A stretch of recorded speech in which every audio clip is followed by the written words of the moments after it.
अस्सलाम वालेकुम। All out में Naseem Rajput metro one news के तमाम नाजरीन से मुखातिब है। कल पाकिस्तान क्रिकेट टीम बांग्लादेश के खिलाफ सीरीज का तीसरा और आखिरी T20 मैच खेलेगी। अब तक पाकिस्तान की कारकर्दगी शानदार रही। पहले दोनों मैच जीतने के बाद पाकिस्तान ने सीरीज में फैसला कुन बरतरी हासिल कर ली और अब इस तीसरे मैच में क्या परफॉर्मेंस होती है पाकिस्तान क्रिकेट टीम की वो देखेंगे। बांग्लादेश ने भी कई सारी चेंजेस किए हैं। अगर हमने चेंजेस किए तो बांग्लादेश की भी कई सारे प्लेयर्स इस टीम का हिस्सा नहीं है। शकीबुल हसन नहीं है, मुशफिकुर रहीम नहीं है, उनके साथ तमीम इकबाल तो ऑलरेडी वर्ल्ड T20 भी नहीं खेल सके थे। और भी कई ऐसे प्लेयर्स हैं, सोमिया सरकार वगैरह, जिनको आराम देने के बाद कई नए प्लेयर्स को ट्राई किया है। और कल आपको याद होगा सईद आजाद साहब ने बात कही थी कि कहीं ना कहीं उनके बैट्समैन हमारे फास्ट बॉलर से डरे हुए दिखाई दिए। ओवरऑल अगर देख लेते हैं पाकिस्तान क्रिकेट टीम की कारकर्दगी तो इस वक्त $1 million question Pakistan cricket team के साथ जुड़ा हुआ दिखाई दे रहा है। और वो ये कि अगर वसीम जूनियर भी इन पिचेस के ऊपर शानदार बॉलिंग का मुजाहरा कर रहे हैं तो क्या शाहनवाज धानी को इस तीसरे और आखिरी T20 मैच में डेब्यू करने का मौका मिलेगा या नहीं मिलेगा। शाहनवाज धानी को अब तक हम किस अंदाज से हैंडल कर रहे हैं ये समझ में नहीं आ रहा। पिछले 2 पाकिस्तान सुपर लीग के सीजन उठा के देखते हैं तो शाहनवाज धानी की कारकर्दगी जबरदस्त रही थी। लाड़काना के इस प्लेयर ने बहुत कुछ साबित किया था, लेकिन इसके बावजूद उन्हें जिस फॉर्मेट में वो परफॉर्म कर रहे थे मौका नहीं दिया गया। उन्हें T20 से बिल्कुल अलहदा रखा गया, उन्हें टेस्ट टीम का हिस्सा बना दिया गया। लेकिन बांग्लादेश के खिलाफ जो टेस्ट टीम का अनाउंसमेंट हुआ है उसमें शाहनवाज धानी शामिल नहीं है। शाहनवाज धानी को अब आपने टेस्ट क्रिकेट के फॉर्मेट से भी अलहदा कर दिया है। जो अब टीम अनाउंस हुई है, पहले वो जॉय ट्रिप पे जा रहे थे, 2 सीरीज में वो टेस्ट टीम का हिस्सा थे, उन्हें खेलने का मौका नहीं मिला। लेकिन वो जॉय ट्रिप है कि वो खत्म होने का नाम ही नहीं ले रहे, अभी तक चले जा रहा है शाहनवाज धानी का। कब उन्हें मौका मिलेगा? मेरे ख्याल है ये कल का मैच एक बेहतरीन मौका है। जहां हमने शाहीन शाह अफरीदी को आराम दिया, मैच जीता। जहां हमने हसन अली को आराम दिया, मैच जीता। तो फिर शाहनवाज धानी को भी हम जरूर ट्राई कर सकते हैं। रिप्लेसमेंट हम हारिस रऊफ को भी आराम देने के बाद एक मैच शाहनवाज धानी को दे सकते हैं। और शाहनवाज धानी ने बहुत कुछ प्रूफ किया हुआ है। अब कितना प्रूफ उन्हें करना पड़ेगा अगर इस कंडीशन में कि जहां पाकिस्तान टीम फैसला कुन बरतरी हासिल की हुई है, इसके बावजूद भी अगर उन्हें मौका नहीं मिलता तो फिर क्या ये नाइंसाफी होगी? ये जानेंगे अपने एक्सपर्ट से। क्योंकि वर्ल्ड T20 में भी अगर हम बात कर लेते हैं तो फिर शाहनवाज धानी रिजर्व का हिस्सा थे कि अगर कोई अनफिट होगा तो उस सूरत में ही शाहनवाज धानी आ सकते हैं। तो शाहनवाज धानी के हवाले से बहुत सारे हमारे पास फोन आए थे कि कम से कम बात तो करें। शाहनवाज धानी को मौका नहीं मिल रहा, सबको मौका मिल गया, तो फिर शाहनवाज धानी को मौका क्यों नहीं मिला? कल के प्रोग्राम में रमीज राजा साहब पर भी बहुत हमने बात की थी कि रमीज राजा साहब बड़े एक्टिव दिखाई दे रहे हैं और खासकर वो वाकई ट्रेनिंग जितनी करते हैं वो फिट भी बहुत हैं। और यही वजह है कि उनकी एनर्जी लेवल भी डिफरेंट दिखाई दे रहा है। लेकिन उस एनर्जी लेवल में कहीं एग्रेशन भी दिखाई दे रहा है। थोड़ा सा जो महसूस किया गया क्रिकेट सर्कल्स के अंदर के बहुत ही एग्रेशन के साथ शलवार कमीज और वास्केट पहनने के बाद वो थोड़े से चेंज हुए और तब्दीली की हवा जो मुख्तलिफ लोग बात कर रहे हैं वो भी इस सिलसिले में दिखाई दे रही है। बात करेंगे डोमेस्टिक क्रिकेट के भी कई सारे इशूज़ हैं कि कोकाबोरा गेंद होके ही नहीं दे रहा, सेंचुरियों पे सेंचुरियां बने चली जा रही हैं। हमारे इस डोमेस्टिक सिस्टम का कि जिसके ऊपर हम इतना अखराजात कर रहे हैं तो क्या फ़ायदा होगा? बैट्समैन अगर इतने रन्स कर लेंगे, बॉलर्स को कॉन्फिडेंस ही नहीं आएगा, तो क्या कुछ करना चाहिए? मेरे ख्याल है रमीज राजा साहब को अब इस जानिब भी देखना चाहिए। पाकिस्तान की डोमेस्टिक क्रिकेट बेहतर होगी तो ही बेहतरी आ सकती है। अच्छी चीज़ है रमीज राजा साहब ने कही कि अंडर 19 की सतह पर भी पाकिस्तान सुपर लीग का इनेकाद होगा, ख़वातीन की सतह पर भी पाकिस्तान सुपर लीग का इनेकाद होगा। और वैसे भी हमारी विमेंस टीम जिस अंदाज से वेस्ट इंडीज़ के खिलाफ अपने ही मुल्क में सीरीज हारी है, कहीं ना कहीं लम्हा फिक्रिया तो इस जानिब भी दिखाई दे रहा है। बात करेंगे इन तमाम इशूज़ पर। हमारे साथ गुफ्तगू के लिए मौजूद हैं पाकिस्तान के फॉर्मर इंटरनेशनल क्रिकेटर, अपने वक्त के ज़बरदस्त middle order batsman, cricket analyst, commentator Saeed Azad sahab show का हिस्सा हैं। Thank you very much Saeed bhai, हमारी दावत पे आप आज भी तशरीफ़ लाए, जबकि लंदन से हमें ज्वाइन करेंगे पाकिस्तान क्रिकेट का बहुत बड़ा नाम, तारीखी किरदार पाकिस्तान क्रिकेट का। कि अगर फास्ट बॉलिंग की बात कर लेते हैं तो फजल महमूद साहब के बाद, खान मोहम्मद साहब के बाद जिन्होंने जिम्मेदारी संभाली थी पाकिस्तान क्रिकेट की, और उसके बाद तो एक लाइन आई है पाकिस्तान क्रिकेट में। इमरान खान साहब अगर हम देखते हैं, उनके बाद वसीम अकरम, वकार यूनुस, शुएब अख्तर, मोहम्मद आमिर, मोहम्मद आसिफ, बड़े टॉप क्लास बॉलर। अब शाहीन शाह अफरीदी को हम देखते हैं, हसन अली को देखते हैं हम, हारिस रऊफ को देखते हैं हम, हसनैन को देखते हैं हम, बहुत सारे, शाहनवाज धानी को देखें, वसीम जूनियर को देखें। तो फास्ट बॉलिंग कि ये वो कदम पड़े थे कि जिन्होंने उसके बाद पाकिस्तान क्रिकेट के कदम डगमाने नहीं दिए। कम अज़ कम फास्ट बॉलिंग के शोबे में कोई और नहीं, स्विंग के ज़बरदस्त किरदार, स्विंग बॉलिंग का जो एक आर्ट था, उन्हें जो अबूर उनको हासिल था। ग्रेट। सरफराज नवाज साहब ने हमें ज्वाइन किया लंदन से, फॉर्मर टेस्ट क्रिकेटर ने। Thank you very much Sarfaraz भाई, बहुत बहुत शुक्रिया आपका। और उनके साथ ह्यूस्टन अमेरिका से हमारे साथ शो का हिस्सा होंगे शो की जान the 1 2 3 former first class cricketer Sajid Khan sahab. Thank you very much Sajid bhai, आपका भी बहुत बहुत शुक्रिया। सरफराज भाई, आपसे आगाज करूंगा प्रोग्राम का। पाकिस्तान की शानदार फतह, वर्ल्ड T20 में हमारी टीम की कारकर्दगी से आप किस हद तक मुतमईन रहे? सब लोग कह रहे हैं कि तुम जीतो या हारो, हमें तुमसे प्यार है, हमारी टीम अच्छी क्रिकेट खेली, और जो बांग्लादेश में हम क्रिकेट खेले हैं। जी सरफराज भाई। बस ये जो वर्ल्ड कप खेलने हैं तो उसमें तो मेरा ख्याल है कि पूरी कौम ही खुश है, क्योंकि 5 मैच एक ग्रुप में जीते हैं, और उसके बाद जो अनलकी रहे अगेंस्ट ऑस्ट्रेलिया, वो आखिर में जो एक कैच छूटा और शायद शाहीन अफरीदी उसने आउट करने की कोशिश की आखिरी ओवर में।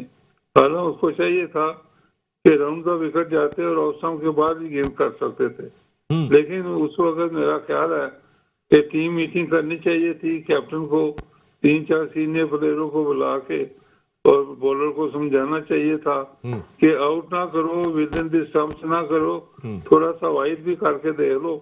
तो इस तरह की कोई मीटिंग भी नहीं हुई। तो यंग बॉलर है शाहीन अफरीदी, उसने मिडल स्टंप और with in the stumps bowling की, तो बैड लक हुई कि छक्के लगते गए।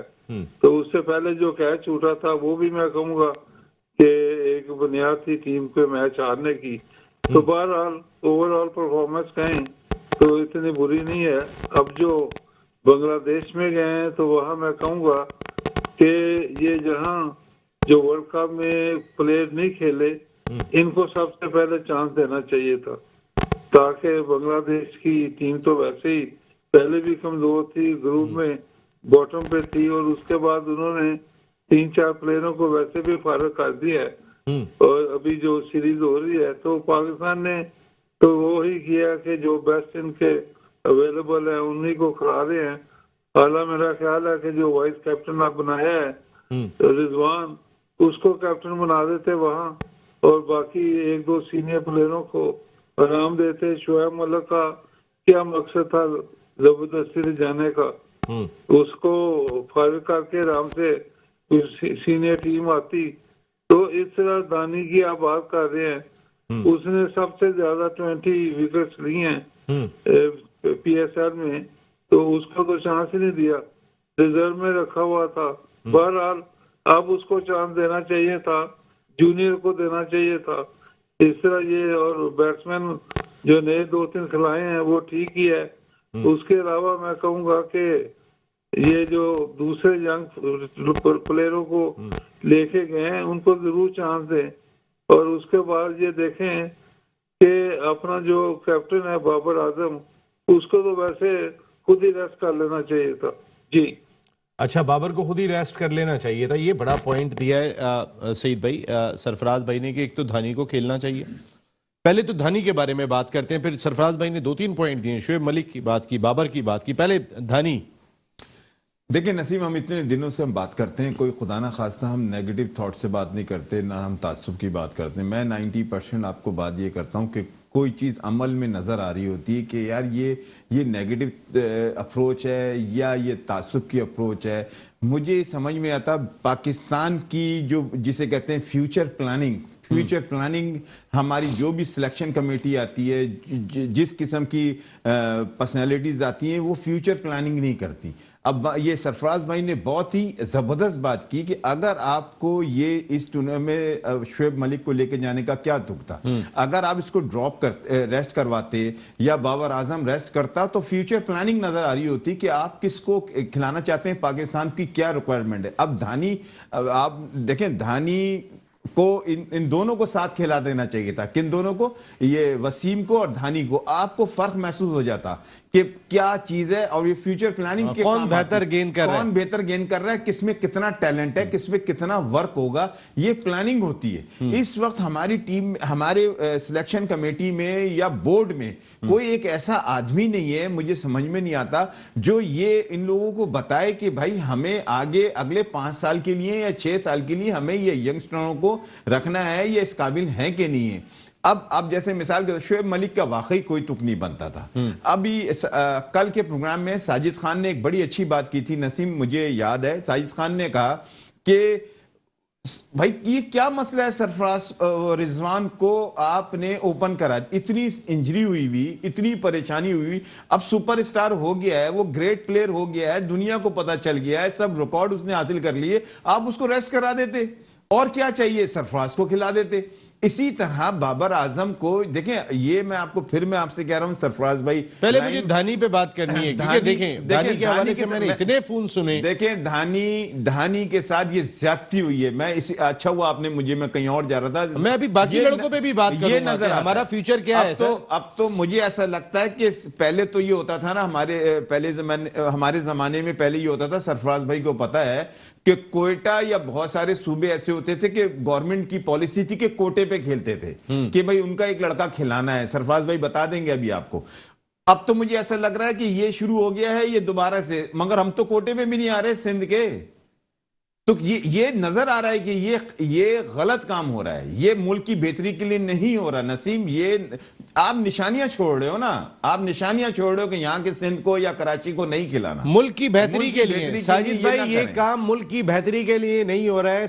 सईद भाई की बात आपने सुनी होगी। साजिद भाई, आपको याद होगा अभी हमने टेस्ट टीम का हिस्सा बनाया हुआ था शाहनवाज धानी को, फिर टेस्ट टीम से बाहर कर दिया, अभी भी वो रिजर्व का हिस्सा थे वर्ल्ड T20 में। अभी भी जो 16 अनाउंस हो रहे हैं उसमें धानी दिखाई नहीं दे रहे, इवन 16 में भी दिखाई नहीं दे रहे, उसमें सरफराज भी दिखाई देते हैं। जिस दिन शाहिनशाह अफरीदी बाहर बैठते हैं उस दिन हसन अली दिखाई देते हैं, जिस दिन हसन अली ड्रॉप होते हैं उस दिन शाहिनशाह अफरीदी 16 में दिखाई देते हैं। लेकिन धानी मुझे 16 में भी दिखाई नहीं दे रहे। साजिद भाई, बहुत शुक्रिया नसीम भाई, ग्रेट सरफराज नवाज और सईद आजाद भाई को बहुत बहुत सलाम। देखें, जो ऑल आउट देख रहे हैं उनको यकीनी तौर पर ऑल आउट जाना पड़ेगा। पाकिस्तान में दोस्तियां निभानी जा रही हैं, यारियां निभाई जा रही है। यारों की टीम है, दोस्तों की नहीं, पाकिस्तान की टीम है। बात सिंपल सी है, अगर रिजवान 3 2020 नहीं खेलेगा तो शान में कोई खर्च नहीं पड़ जाएगा। और जिसने मेडिकल तौर पर पीसीबी ने उसको फिट करार दिया, जो मेरे अपने जराए बताते हैं रिजवान 100% फिट नहीं था और सरफराज ये 2020 मैच खेल रहे थे पहला वाला।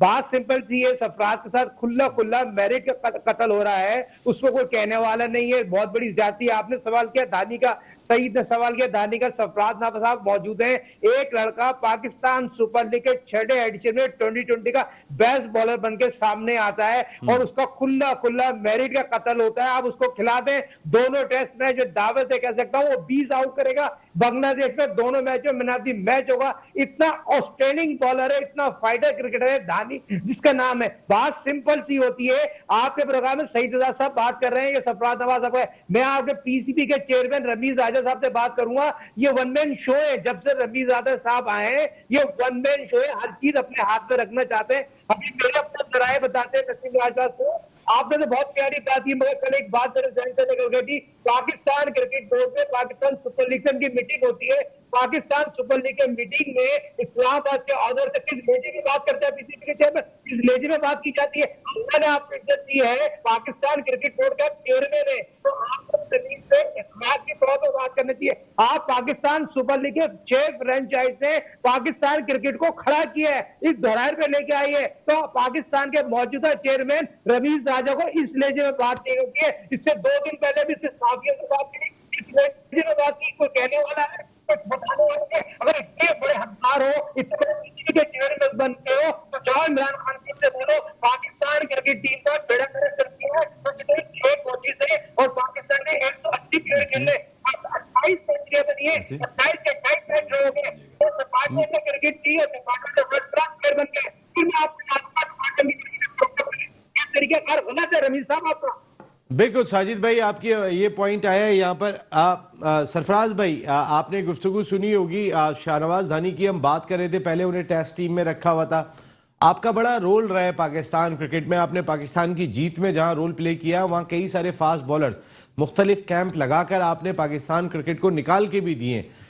क्या सरफराज भाई, एक फास्ट बॉलर जो यंग एज के अंदर, क्योंकि फास्ट बॉलर की उम्र भी थोड़ी सी कम होती है, अगर वो यंग एज में स्पार्क शो कर देता है, वो परफॉर्म कर देता है, और उसके बावजूद कभी टेस्ट टीम में, कभी T20 के वो 16 में भी दिखाई नहीं दे रहा, बांग्लादेश में कभी वर्ल्ड T20 में जाता है तो रिजर्व में होता है, क्या मोराल तो खत्म नहीं कर देंगे हम ऐसे खिलाड़ी का कि लड़काना से तो आज तक कोई खिलाड़ी भी नहीं आया है? देखें, साथ ले लेके फिर रहे हैं और उसको खिला भी नहीं रहे, तो वैसे आदमी, आपने ठीक कहा, स्टेल हो जाता है, मेंटली वो खत्म हो जाता है। कहीं मुझे दूसरों को नहीं खिला रहे, फोकियत दूसरों को दे रहे हैं। तो ये मेरा ख्याल था कि टेस्ट में तो अभी इसको रखना नहीं चाहिए, इसलिए कि इसका स्टेमिना भी देखना चाहिए।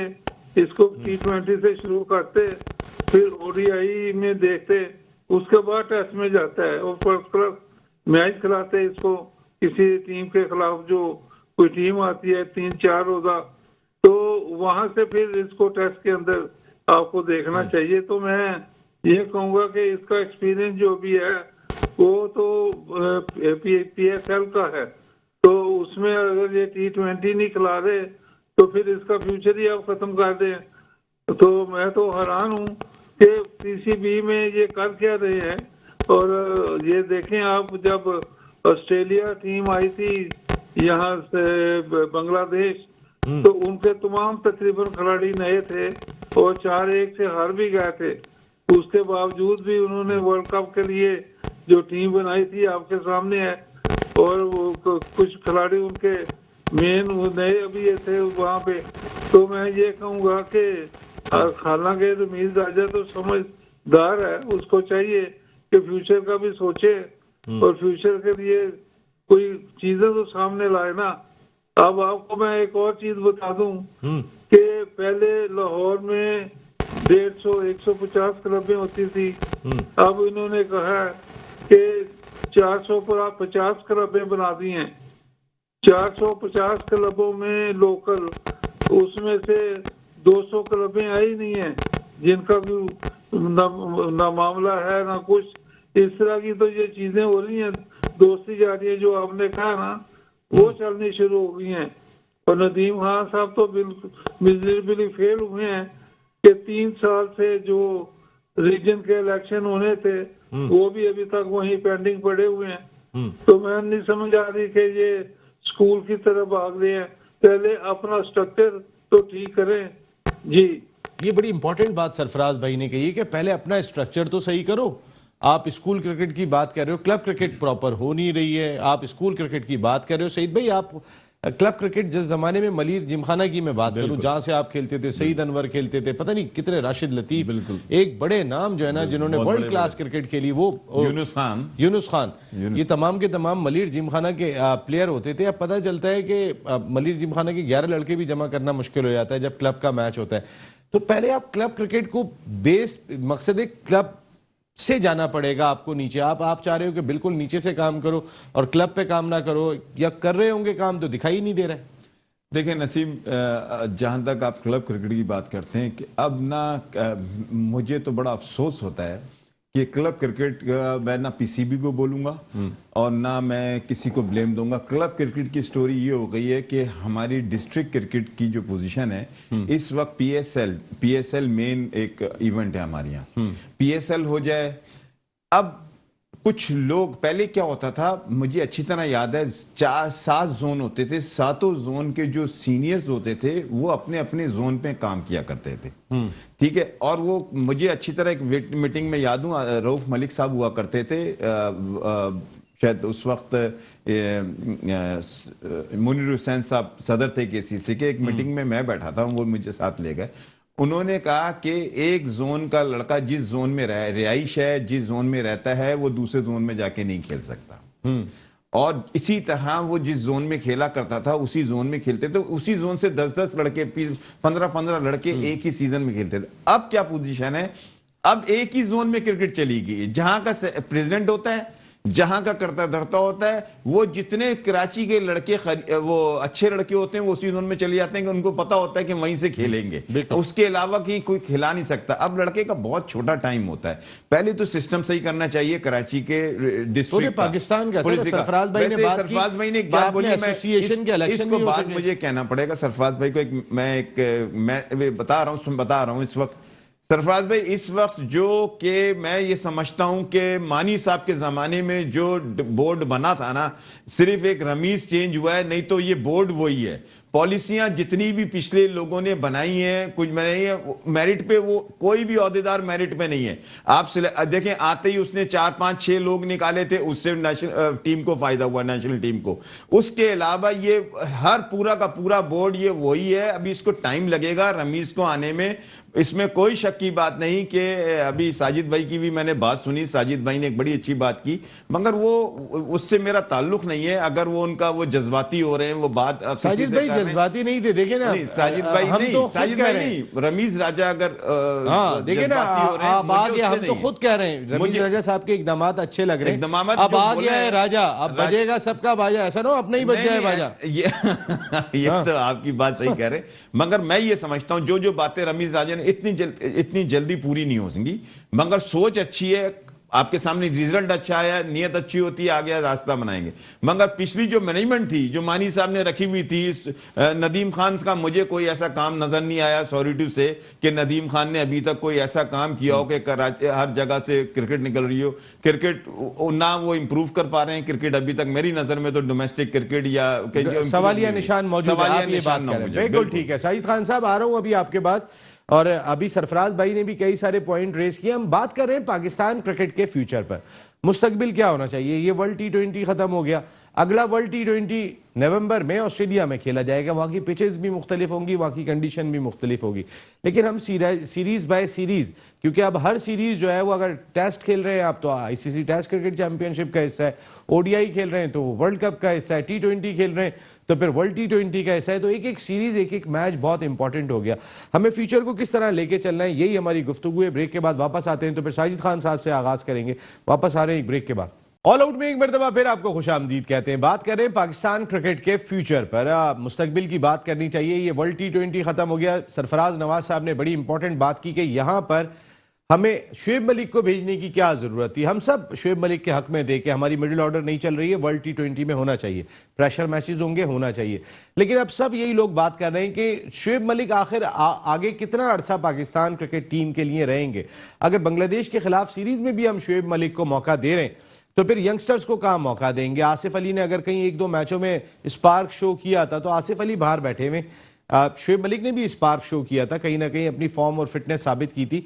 लेकिन आसिफ का फ्यूचर दिखाई दे रहा है, शुएब का कितना फ्यूचर है ये एक सवाल है। लेकिन शुएब मलिक के कोच साजिद खान साहब ह्यूस्टन अमेरिका से शो का हिस्सा है। साजिद भाई, यही आपसे सवाल है कि अगर फ्यूचर की बात करें तो फिर आसिफ अली को होना चाहिए था शुएब मलिक की जगह पे मैचेस में। हमने इफ्तिखार को भेजा हुआ है, और इफ्तिखार भी मेरे ख्याल है कोई बहुत ज्यादा यंगस्टर तो नहीं है।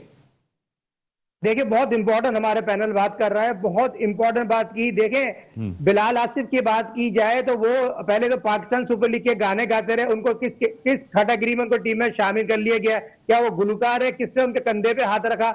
अब सईद अदाद साहब एक बात करी, उन्होंने बहुत प्यारी बात की पाकिस्तान सुपर लीग के हवाले से। मेरा मौकफ सिर्फ ये है, पाकिस्तान सुपर लीग के फ्रेंचाइज ने पाकिस्तान को क्रिकेट को जोड़ा, पाकिस्तान में क्रिकेट को लेके आए। मेरा सवाल ये, रैम्बो साहब जो मेरे दोस्त है, मेरे कप्तान है, इस टोन में बात नहीं करते, मेरे अपने जराए बताते हैं इस्लामाबाद के औहदे। सईद भाई, अभी कल के शो में आपके जराए, मुझे नहीं पता क्या बात कह रहे हैं, लेकिन कल के शो में हसन उमर भी थे और उन्होंने कहा कि काफी बेहतर अंदाज से लेके चल रहे हैं। आपके जराए बता रहे हैं ये बात। देखिए, मेरे अपने जराए बता रहे हैं, हसन की अपनी बात होगी, हसन अपनी बात कर रहे होंगे, मगर जो मेरे अपने जराए बता रहे हैं, मैं नाम भी ले रहा हूं, इस्लामाबाद के ऑनर से बात की गई है, इस्लामाबाद के ऑनर से बात की गई है। किस टोन में बात की? वो PCB के चेयरमैन है, वो PCB के चेयरमैन, वो इस्लामाबाद के मालिक है, उसने पाकिस्तान सुपर लीग की क्रिकेट को जोड़ा है। मेरी बात को गौर से सुने, और पाकिस्तान की फर्स्ट क्लास क्रिकेट में जो कोचिस लगे हुए हैं, ने और रमीज राजा साहब को फौरी तौर पे पाकिस्तान की फर्स्ट क्लास क्रिकेट में दम फाड़ना चाहिए और फौरी तौर पे एक्शन लेना चाहिए। इस क्रिकेट की फर्स्ट क्लास क्रिकेट में क्या टैलेंट आप बता रहे हैं? आप मुझे बताइए, हाँ, कामरान जो है, जो पिछले साल टॉप स्कोरर था, जो रिकॉर्ड उसने बनाया, वो कहां पर है?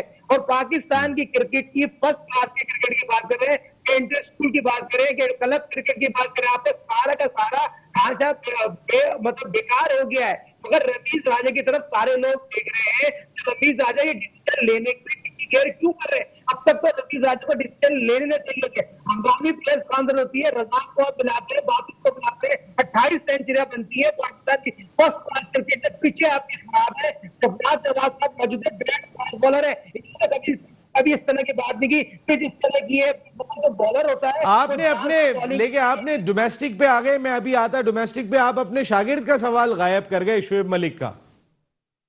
ये भी सुन लें, देखें सरफराज अपना शोएब मलिक की जहां तक आपने बात की, शोएब मलिक साहब यकीनी तौर पर वर्ल्ड क्लास बेहतरीन ऑलराउंडर है। 11,000 रन 2020 में बनाए, जितनी भी फॉर्मेट की हुए, और 22 साल इस मुल्क के लिए खिदमत करी है। बदकिस्मती से जितनी प्रेशर से वो खेल के आया है, जितना pressure rubber stamp Mohammad Waseem ने उसको दिया है, कि मोहम्मद वसीम ने थोड़ी टीम में उसको सिलेक्ट किया है, ये तो बाबर ने खुला खुला बाबर लेके आया है, खुला खुला सरफराज को बाबर लेके आया है। तो मगर बात ये हो रही है, बाबर लेके जरूर आया, शोएब मलिक अपनी मेरिट पे खेल रहा है, बदकिस्मती से वो रन आउट हो गया। अब रन आउट होने के बाद भी लोग उस पर सवाल कर रहे हैं, ये शोएब मलिक रन आउट कैसे हुआ है? और भाई खेल का हिस्सा है, कोई खिलाड़ी रन आउट हो गया, उसको भी लोगों ने तंकीद बनाना शुरू कर दी। ये मेरा मौका पे भाई, बात सिंपल सी है, ग्राउंड में खेला जाता है, कि रन आउट नहीं होता बैट्समैन, मगर शोएब मलिक रीढ़ की हड्डी है, शोएब मलिक टीम को लेकर चलने की सलाहियत। लेकिन साजिद भाई, बात ये हो रही है कि वो रीढ़ की हड्डी है, हम भी बात कर रहे थे वो रीढ़ की हड्डी है, सरफराज हम भी बात यही कर रहे थे वो रीढ़ की हड्डी है, लेकिन वर्ल्ड कप तक वो रीढ़ की हड्डी थे। और रनआउट की आप बात कर रहे,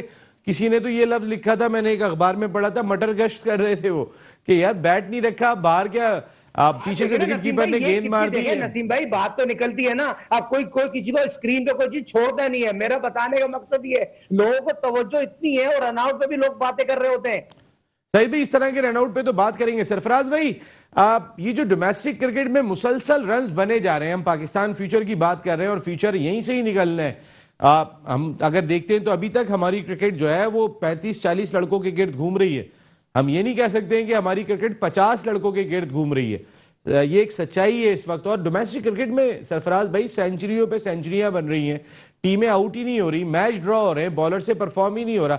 आपकी क्या सजेशन होगी यहाँ पर पाकिस्तान क्रिकेट बोर्ड को कि इसको बैलेंस करने के लिए क्या करें? देखें, मैं आपको अंदर की बात बताता हूँ कि वजह क्या। वजह ये है कि तमाम ग्राउंडों का इंचार्ज एक डॉक्टर बना दिया गया था रिसेंटली, और ये वसीम खान जो आया है, इसने वो डॉक्टर को शकील शेख के कहने से पहले लगवाया था। शकील शेख ने शेखी के जमाने में पहले एडवाइजर था, उसके बाद वो ग्राउंड्स का इंचार्ज बन गया। उस वजह से इस्लामाबाद का जो कुरेटर है अशरफ, बहुत पुराना मंजा हुआ है, मौलवी बशीर का बेटा, उससे इख्तलाफ पड़ गया। डॉक्टर ने अपनी मर्जी का कहा कैसे पिच तैयार करो, उसने कहा जी मुझे तो सारी चीजों का पता है, इतने सालों से मैं पिचें बना रहा हूँ, बाहर का क्वालिफाइड भी हूँ। लेकिन ये डॉक्टर ने वर्जित की, उसने रिजाइन कर दिया, इस्तीफा दे दिया। तो अब वो इस्लामाबाद क्लब में कुरेटर है। उसके बाद लाहौर में एक कुरेटर से मेरी बात हुई है, उसने कहा कि ये 6 इंच मिट्टी पड़नी थी और इसने 8, 10 या 12 इंच मिट्टी डाल दी है। इतनी ज्यादा मिट्टी ऊंची हो गई है कि गेंद धंस जाता है, बाहर निकलता ही नहीं। तो ये पिचों के मामले जो हैं, ये तो इस तरह खराब हुए हुए हैं, इनको तो वो अब बेहतर करने का वक्त भी नहीं है, क्योंकि वेस्ट इंडीज है, वो आ रही है, ऑस्ट्रेलिया आ रही है, इंग्लैंड आ रहा है, तो अब इस तरह ही गुजारा करना पड़ेगा। लेकिन वो मुझे कुरेटर बता रहे थे कि ये गलत काम किए हैं। खैर, उस डॉक्टर को जो पीछे तैयार करने करवाता था जबरदस्ती, वो तो मेरा ख्याल है फारिग हो गया है। लेकिन अब सीजन नहीं है कि आप कुछ कर सके, क्योंकि टीमें इतनी पाकिस्तान जल्दी से जल्दी आ रही हैं। एक तो ये नुकसान हुआ है कि बॉलर बेबस हो गए, ऐसी पिचों के ऊपर के गेंद मारो तो अंदर ही रह जाता है। तो अब मैं ये दोबारा दूसरी बात करूंगा कि शोएब मलिक की, ये मेरी बात का बुरा ना मनाएं जो उनके साथ बैठे हुए हैं दोस्त, तो कोच हैं जी, नहीं बुरा ना मनाए। मैं ये पूछना चाहता हूँ कि शोएब मलिक का वर्ल्ड कप में मुझे स्कोर बता दें, सिवाय एक कमजोर टीम के, और अभी 2 मैच जो हुए हैं उसमें बता दें। तो क्या बेहतर नहीं था कि इसको रेस्ट करा देते? और वर्ल्ड कप में स्कोर जो था एक कमजोर टीम के खिलाफ था, और जब मौका आया तो आसिफ ने छक्के मारे हैं, इसने तो कुछ भी नहीं उस वक्त किया।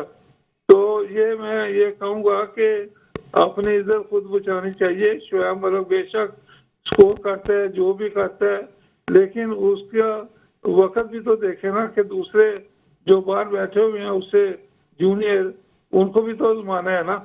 तो ये मैं कहूंगा, एक तो ये चीज है। दूसरा जो डोमेस्टिक क्रिकेट है उसमें तो मैं कहूंगा कि 6-7 टीमें जो बनी हुई हैं उसमें तो दोस्ती यारी आपने ठीक कहा, वो भी चल रही है। और कोचिज और जो इस तरह के जो बयान देते थे वो कोच बनता था। अब वेट करना पड़ेगा 2-3 माह, उसके बाद पता चलेगा कि सही कोच कौन रहते हैं। और नदीम खान ने जो गंद डाला हुआ है, सारी दोस्ती यारी, उसका अपना भतीजा सेलेक्ट कर लिया, वो रमीज ने आके उसको फारग किया, इस तरह की जो चीजें चल रही थी वो भी अब सबके सामने आएंगी। क्योंकि मेरा ख्याल है कि शुरू में रमीज सही एक्ट करेगा, और उसमें मुझे उम्मीद है कि वो बेहतर लोगों को अपनी बनाएगा टीम। जी सरफराज भाई, एक और चीज बता दीजिएगा, ये जो कोकोबोरा का गेंद यूज हो रहा है जिसकी सीम भी खत्म हो जाती है, पिचेस भी डेड दिखाई दे रही हैं, तो ऐसे में अगर बॉल चेंज कर लेते हैं, हम ड्यूक का बॉल ले आए, ग्रेस का बॉल ले आए, तो कोई फर्क पड़ेगा? कुछ बैटिंग और बॉलिंग में तवाजुन आ सकता है? नहीं, मैं ये कहता हूँ कि रमीज राजा को ये मामला टेकअप करना पड़ेगा और ये आईसीसी में लेके जाना पड़ेगा, क्योंकि इंडिया में वो अपना लोकल गेंद बना हुआ इस्तेमाल करते हैं, और पाकिस्तान को भी चाहिए कि अपना गेंद अच्छा बना के वो पाकिस्तान में इस्तेमाल करें, फर्स्ट क्लास में भी, क्लब क्रिकेट में भी, ताकि हर आदमी को वो गेंद की प्रैक्टिस हो। और उसके बाद ये कोकोबोरा गेंद जो है, ये मेरा 20-25-30 हजार का एक गेंद है, और वो क्लबें या अपना फर्स्ट क्लास टीमें कैसे अफोर्ड करेंगी? कई मैचों में 2 गेंद भी लग जाती हैं। तो इस तरह की चीजों को देखना पड़ेगा। एक दफा ये इंतखाब आलम ने शुरू किया था कि लोकल कोकोबोरा नुमा गेंद बनवाए थे, लेकिन वो 2 नंबर निकले हैं, और वो क्रिकेट बोर्ड के पास अभी भी हजारों की तादाद में पड़े हुए हैं। तो ये चीजें 2 नंबरी भी चलती रही है। तो इसको ऊपर मेरा ख्याल है कि जो गेंद बन के आए, वो रमीज राजा एक इंस्पेक्शन टीम बनाए 3-4 आदमियों की, और वो आपस में सामने गेंद को देख के अप्रूव करें, और लोकल गेंद पाकिस्तान बनाए जैसे इंडिया ने बनाया हुआ है। अगर इंडिया खेल रहा सकता है टेस्ट मैच वो उसी गेंद से जो वो फर्स्ट क्लास में खेलते हैं, तो पाकिस्तान क्यों नहीं खेल सकता? जी गुड पॉइंट सईद भाई, हमारे पास बहुत मुख्तसर टाइम है, यही बॉल के ऊपर आपने अपना नजरिया, और फिर साजिद भाई से मैंने पूछना है जल्दी से बस ये। मुझे तो सरफराज भाई ने जो बात बोली है, ये इसलिए कि मेरा भी ताल्लुक डिपार्टमेंट से था, मुझे तो समझ में ये नहीं आती। रेट में ज्यादा फर्क नहीं है, तो ऑस्ट्रेलियन कोकोबोरा है तो वहीं से क्यों, यहाँ क्यों कॉन्ट्रैक्ट देते हैं? पीसीबी हमेशा यहाँ दे देती है उसी नाम पे, और क्वालिटी में हमेशा फर्क आता है। तो मैं कहता हूं कि अगर थोड़ा से आप वही नाम यूज करना है तो थोड़े से ज्यादा पैसे खर्च कर दें कि वो ऑस्ट्रेलियन वाली मंगा लें, फर्क नहीं पड़ेगा कोई। साजिद भाई, यही आपका ओपिनियन बॉल्स पे चाहिए मुझे जल्दी से। देखिए, बहुत इंपॉर्टेंट, हमारा भी ताल्लुक डिपार्टमेंट का है, बॉल बहुत इंपॉर्टेंट होती है, बॉल बहुत चेंज करनी पड़ेगी। मगर मैं इससे बड़ा मौका आपको दे देता हूं, कोयटा के फैसल इकबाल के साथ जो जुल्म हुआ, खुला खुला मैकेट जो राजेंद्र जो कोच लगाया रमीज राजा साहब ने, वो हैदराबाद के कोच खुला खुला मंसूर अख्तर के साथ तो पैसे पकड़ते थे, उसको कोई एक्शन नहीं। जब मैच रेफरी बने, जो पैसे पकड़ते थे वो एक्शन ले। खुदा के वास्ते फैसल इकबाल एक क्वालिटी का कोच है, जावेद मिदास के बहन का बेटा, उसका ये जुल्म ना करने चाहिए। वसीम हैदर को हटाया, उन्होंने ग्रुप बना दिया इमाम उल-हक के साथ मिलकर, और हारिस के साथ जो बदतमीजी हुई। लेकिन फैसल इकबाल तो T10 लीग में बैठे हैं, आज मैं देख रहा था वो तो T10 लीग में बैठे थे। फैसल कोच नजरसारी करनी चाहिए जी। फैसल, नसीम भाई मेरी आवाज आ रही है? जी सुन रहा हूं मैं आपको। देखिए फैसल इकबाल एक क्वालिटी कोच है जो उसका जुल्म किया है। राजेंद्र जो हैदराबाद के कोच थे वो पैसे पकड़ते थे मंसूर अख्तर के साथ, जो मेरे अपने जराए बताते हैं जब वो हैदराबाद के कोच अरे थे, यार, जब उनको मैच रेफरी लगा दिया गया, जब वो पैसे पकड़ते थे। अब रमीज राजा के घर वो पहुंच गए, रोग आ गए, उनको कोयटा का असिस्टेंट कोच लगा दिया। जब इस तरह के असिस्टेंट कोच आएंगे जो फैसल इकबाल के साथ जो सियासत की गई वसीम हैदर को हटाने के बाद एक ग्रुप ने काम किया, हारिस सोहेल ने इमाम उल फैसल इकबाल के साथ जाती मेंटली अपसेट कर बिल्कुल ठीक है साजिद भाई, आपका ओपिनियन आ गया। Thank you very much Sajid bhai, thank you very much. Great Sarfaraz Nawaz sahab, आप ऑल आउट का हिस्सा बने और आप हमेशा टीम को, सामने वाली टीम को भी ऑल आउट करते थे और जब गुफ्तगू करते हैं तो हमेशा आप ऑल आउट जाते हैं। बहुत बहुत शुक्रिया Saifi bhai and thank you very much Saeed Azad sahab, बहुत बहुत शुक्रिया आपकी आमद का। पाकिस्तान क्रिकेट का फ्यूचर देखना चाहिए। पिचेस की बात कर लें आप, जो डोमेस्टिक सीजन चल रहा है इसमें बेहतरी आएगी तो ही हमारा फ्यूचर बेहतर होगा। और अगर कोई फ्यूचर स्टार शाहनवाज धानी की सूरत में दिखाई दे रहा है तो भाई उसका भी मौका आना चाहिए। कब तक वो सिर्फ टीम के साथ कैरी होते रहेंगे? जब T20 नहीं खिलाना तो टेस्ट टीम में डाल दो, और जब टेस्ट में नहीं खिलाना तो T20 में डाल दो, और खिलाना नहीं है तो फिर ये आपके हाथ में। लेकिन कल का मैच अगर शाहनवाज धानी खेलते हैं तो फिर कहीं ना कहीं हमारी टूअर्ड सिलेक्शन कमेटी ऐसा लगेगा कि वाकई में दोस्ती यारियां नहीं निभा रही है, कुछ इंसाफ कर रही है। कुछ इंसाफ के तकाजे भी होते हैं जिनको पूरा करना चाहिए। बांग्लादेश के खिलाफ हम सीरीज जीत चुके हैं, अगर अब चेक नहीं करेंगे तो फिर कब चेक करेंगे? या नसीम राजपूत अपनी पूरी प्रोडक्शन टीम के साथ चाहता है इजाजत। जिंदगी रही तो फिर आइंदा हफ्ते आपसे फिर मुलाकात होगी। टिल देन अल्लाह निगहबान।